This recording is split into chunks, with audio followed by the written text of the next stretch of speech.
Good morning, students. Today we will do the chapter number 3, Ranga'S Marriage from Snapshot book. Introduction of the chapter, Ranga'S Marriage. The story revolves around Ranga, the accountant's son who got the opportunity to go out of the village to study.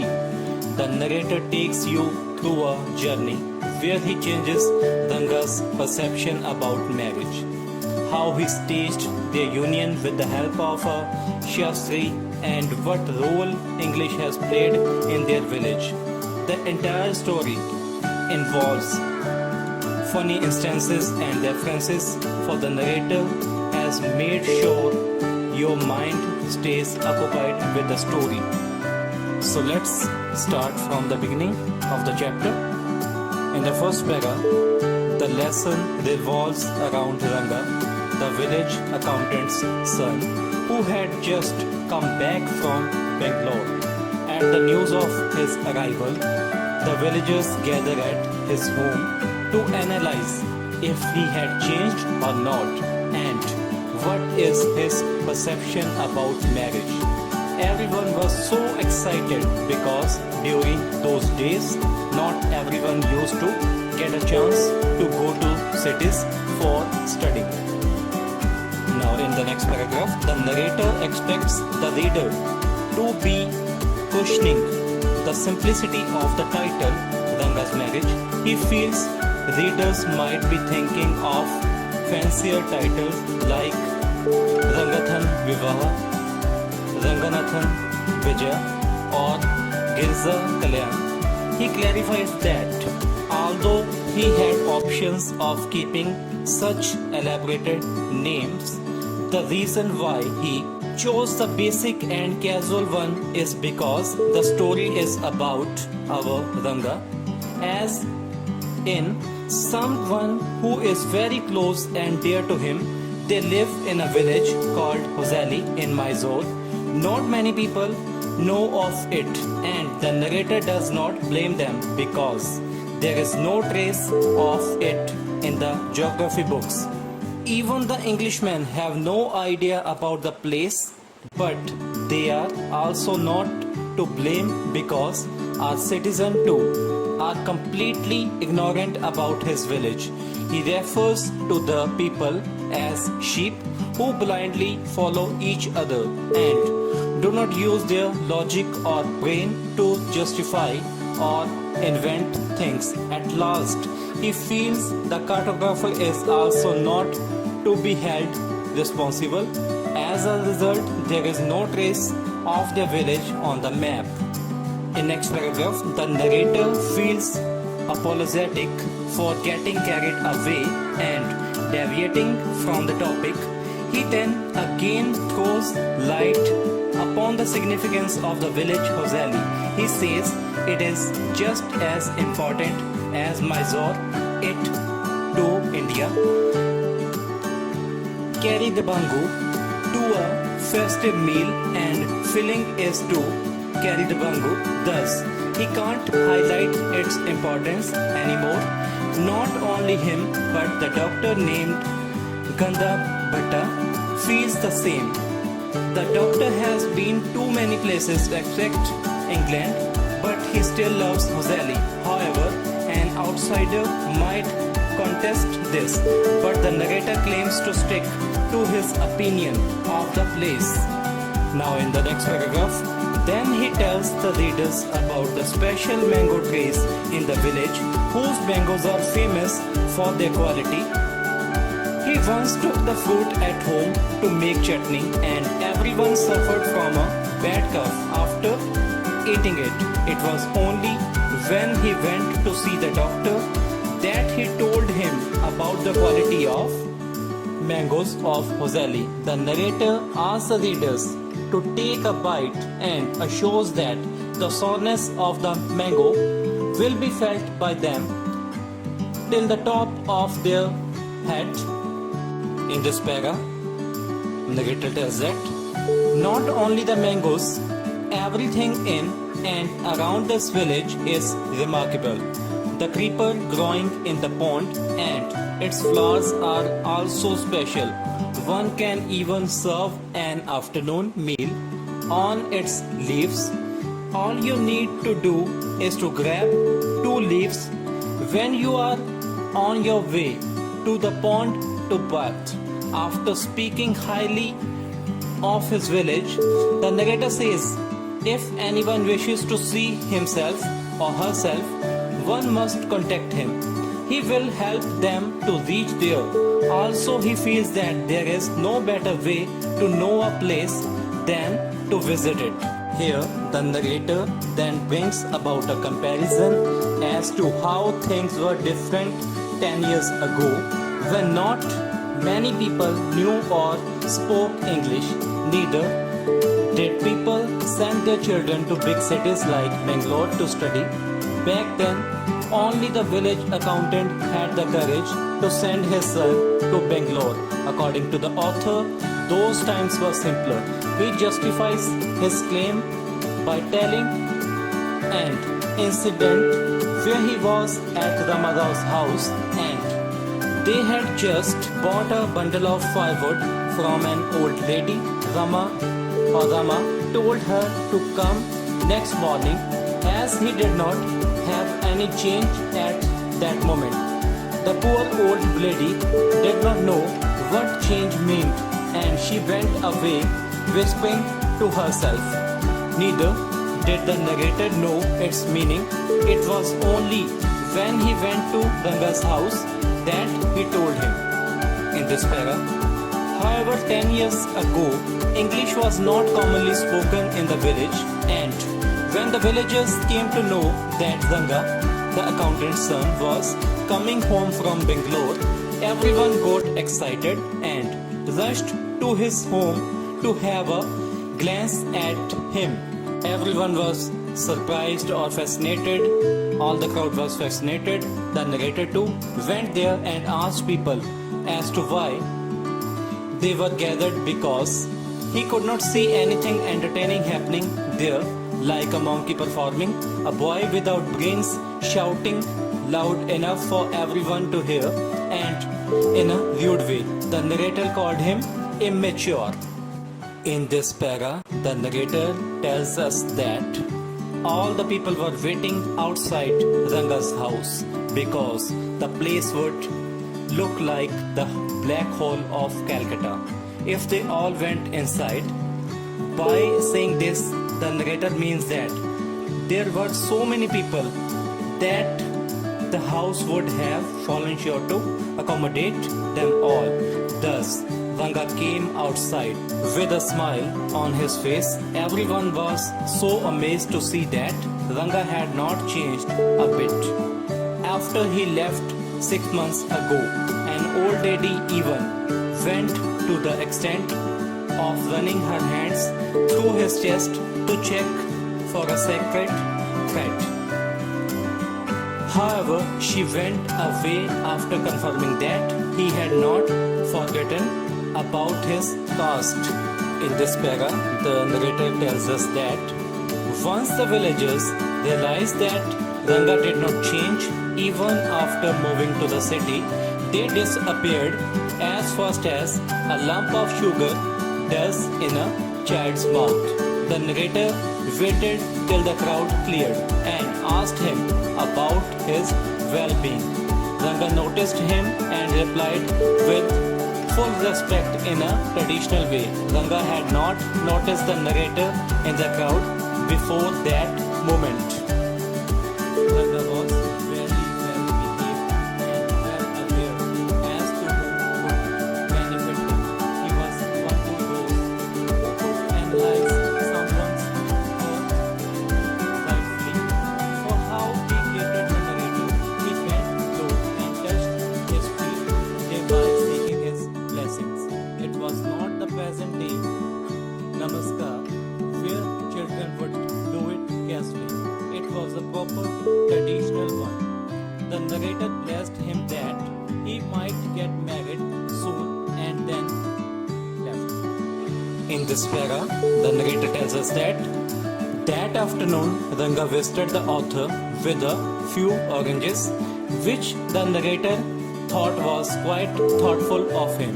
Thinking of how nice Ranga is, the author thought it would be a good deed to have him married with a girl just as nice as him. They chatted for a while and then the narrator asked Ranga about his views on getting married. Ranga expresses that he does not intend on marrying now because he intends on finding the right girl. He cites the example of an officer who got married at the age of 30 to a woman aged 25. Now, since these are both adults, they would understand each other's actions and behavior. Whereas, suppose the narrator finds a girl who is very young, she could misunderstand his words or actions because she is not mature enough. He even mentions the love story of Shakuntala and Dushyant from Mahabharata and that he would not have fallen in love with Shakuntala if she were too young. In that case, Kalidas' play also would have not existed. That's why he intends on staying a bachelor till he finds the right girl. Here in this para, the narrator introduces us to a new character in the story named Ratna. She is 11 years old and is Ranga'S niece. She had lost both her parents, so her uncle brought her from the big town to his house with him. She had a great voice and could play harmonium and veena. The narrator thought that Ranga and Ratna would make a great pair. In this para, the narrator tells us that Ratna was quite familiar with the narrator as he visited Rama's place. The narrator thought of a plan to introduce Ratna to Ranga. He asked Rama to send Ratna to his place as he wanted to send some buttermilk for them. She came all dressed up. The narrator insisted upon her to sing a song while he sent someone to call Ranga. Just as she was singing, Ranga arrived at the door. Her sweet voice touched his ears and thus he did not want to interrupt the singing, so he stood at the door. He was curious to see the singer and very cautiously he tried to have a look which disturbed the lightning in the room. On seeing a stranger, Ratna immediately stopped her singing. Here, the narrator compares Ranga's situation to the disappointment of dropping a best quality mango on the floor just before having to truly enjoy it. It was as if something great had been stolen before one could fully enjoy it. Ranga asked the narrator why he called for him. Ratna was shy and thus looked downward. There was an awkward silence in the room. Now, after things went a bit awkward, Ranga said that he feels it was his coming that stopped the singing, so he must leave. However, he did not. The narrator makes fun of him because he had no intention of going.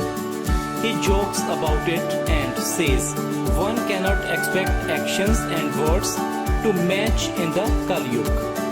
Now, after a few minutes of awkward silence, Ranga finally asks the narrator about the girl. Now the narrator compares the situation with the infamous story of the he-goat and the lion, where he is the he-goat and Ranga the lion. The narrator replies very cleverly and intends on seeing Ranga's interest in knowing about Ratna. Thus he says that who she is not of that much importance because He is already married and Ranga does not intend on marrying anything or anytime soon. After hearing the narrator's reply, Ranga got excited, although he did not show it, but was quite evident. Full of hope, he asked if she is not married yet, to which the narrator replies that she is probably a year ago. Ranga was disappointed. It was clearly all over his face. He went away. Now the narrator, having staged certain liking in his mind of Ranga for Ratna, now the narrator thought that Ranga is excited in Ratna, or he wanted to marry with Ratna. Now the narrator went to the Shastri and told him everything that had to be said and done. Then he met Ranga that afternoon and he carried the same disappointment on his face. Upon asking if it's a headache, the narrator tells him that they should go see a doctor. In this para, Ranga insists that everything is fine with him and he is his normal self. Narrator very wittingly makes a remark that he went through the same feeling when he was seeing girls for himself, and immediately mentions that it could not be the reason for Ranga. Furthermore, he suggested that they go to Shastri to see if the stars are in their favor. Ranga went with him. On seeing Shastriji, he implied not having seen the narrator in a long while, which is obviously not true, as they had met before the same morning. Now, the narrator reveals his pet name, Shama, as they called him in the village. The narrator felt that Shastri was lying because they saw each other that morning, and thus he immediately responded. However, Shastri completed his sentence and saved the entire situation. Shama realized what he was just about to do and took extra care. From that moment, Shastri continued his role and acted surprised on seeing Ranga. Here, in this para, the narrator asked the Shastri to take out all his tools to help solve whatever is going on in Ranga's mind with full authority. Shastri took out his essentials and told them that this is all ancient science, but he would not recite it now because then they both would get bored, but he does intend on telling it some other time. Now Shastri moved his lips while counting quickly and asked Ranga about his star, which he did not know. Shastri implied that it is manageable.